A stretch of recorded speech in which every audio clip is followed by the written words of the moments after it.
when you pull up at a new beach for the first time and you want to get a good understanding of where to position yourself in the lineup to go and get some good waves, it pays to have a really good understanding of the architecture of the sea floor and how it affects the waves.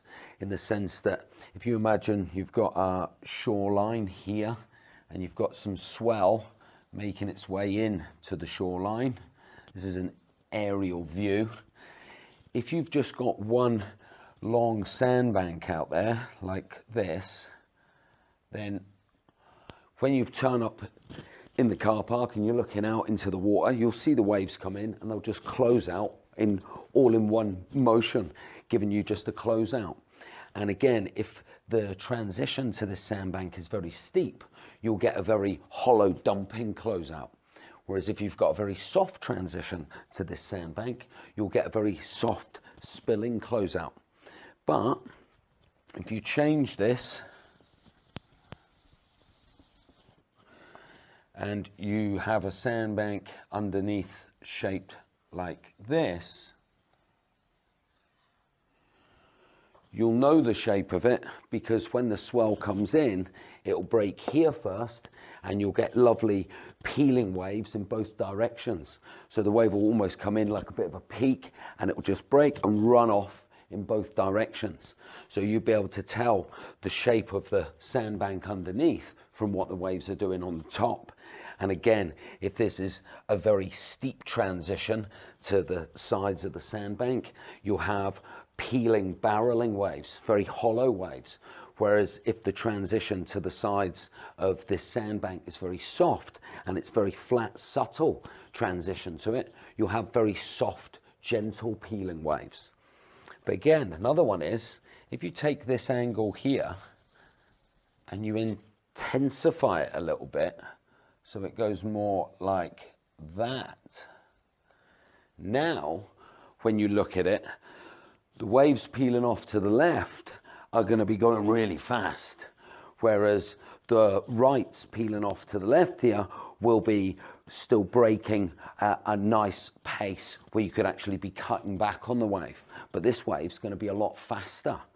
And again, if it's got a steep transition, it's going to be a very fast barrel. Whereas if it's a very soft transition, it'll be a fast crumbling wave. But it will still break a lot quicker because of the angle of the sandbank. And you'll be able to see this when sitting in the car park and watching the waves and how they break. Another one is, if over here it was actually take all this out, you could have a sandbank that's shaped like this. So as the swell starts to come in, you'll see it drops a section here, peels for a bit, and then drops a section, and then peels again. Now, if this sandbank's quite long, in the sense that you might find when you paddle out, one, you want to be paddling out down here, where you've got a nice easy channel, and two, do you want to be positioning yourself here on this nice bit of shoulder here? Or is this section quite makeable, and you quite fancy taking off from the top, riding through, and you can make this section? Or is that section just a bit too much and you might be taking off just here, or riding to here and pulling off?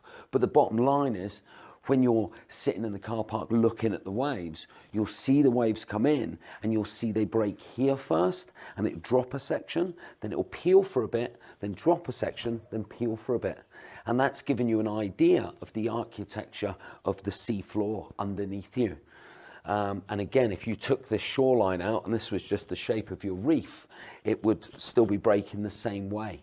In the sense the waves would be breaking here, peeling for a bit, dropping a section and peeling a bit.